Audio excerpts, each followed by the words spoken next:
জানো, জীবনে আমারও একজন প্রিয় মানুষ ছিল। আমারও একজন তুমি ছিলে, যে তুমি একসময় জীবনে হেরে গিয়ে শেষ হয়ে গিয়েছিলে। আমি নিজের হাতে সেই তুমিকে সব দিক থেকে গড়ে তুললাম। বলতে পারো আমার মনের মতো করে তুললাম, আমার সমতুল্য করে তুললাম। তোমার মনে পড়ে, কোনো কারণ ছাড়াই সেদিন তোমার সাথে ঘন্টার পর ঘন্টা কাটিয়ে দিতাম কত অপ্রয়োজনীয় কথা বলে। তারপর একদিন তোমার জীবনে নতুন মানুষ আসলো। তুমি চুপি চুপি আমায় ক্রস করতে চাইলে। আমি বুঝলাম এবার আমার প্রয়োজন ফুরিয়েছে।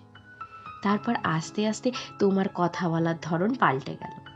ধীরে ধীরে আমাদের কথা কমতে থাকলো। দেখলাম তুমি অল্পতেই বিরক্ত প্রকাশ করতে থাকলে। আমায় এক বিন্দুও সহ্য করতে তোমার অনেক সমস্যা হতো। এমন করে আমাদের দূরত্ব বাড়তে থাকলো। তবুও আমি তোমায় আপন করে নিলাম। তারপর দেখলাম তুমি আমার সাথে কম্পিটিশনে নেমেছ। তুমি আমার সমতুল্য হতে চাইলে। সেদিনও আমি চুপ করে রইলাম। দেখলাম অবশেষে তুমি হেরে শেষ হয়ে গেলে। কখনো সময় পেলে ভেবে দেখো তো, কি পেলে আর কি হারালে। তোমার মনে পড়ে, যেখানে আমি তোমায় নতুন জীবন দিলাম, সেখানে তুমি আমায় হারাতে চাইলে।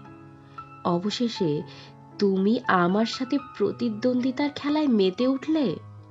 ভেবে দেখো তো, এক আকাশ ভালোবাসা ত্যাগ করে তোমার নোংরা ডোবাটা এত পছন্দ হলো যে তুমি আমায় ক্রস করতে চাইলে। আমি কখনো ভাবতে পারিনি যে তোমার এত ভালোবাসা ত্যাগ করে নোংরা ডোবা এত পছন্দ হবে। আচ্ছা, একবার ভাবো তো, সেদিন আমি জীবন না দিলে তুমি আজ কোথায় থাকতে? সেদিন আমি জীবনে না আসলে এখনো কত খারাপ ব্যবহার সহ্য করতে হতো তোমায়। সেই আমি একদিন তোমায় বাঁচতে শেখালাম, সেই তুমি আজ আমায় বাঁচতে ভুলিয়ে দিলে। কি অদ্ভুত, তাই না? দেখো, শুধু সময় বদলায় না, মানুষও বদলে যায়। তুমিও বদলে গেছো। আজ হয়তো আর তোমার সাথে কথা হয় না, কিন্তু সেই দিনের বেঈমান তুমিকে আমি আজও ভুলতে পারিনি।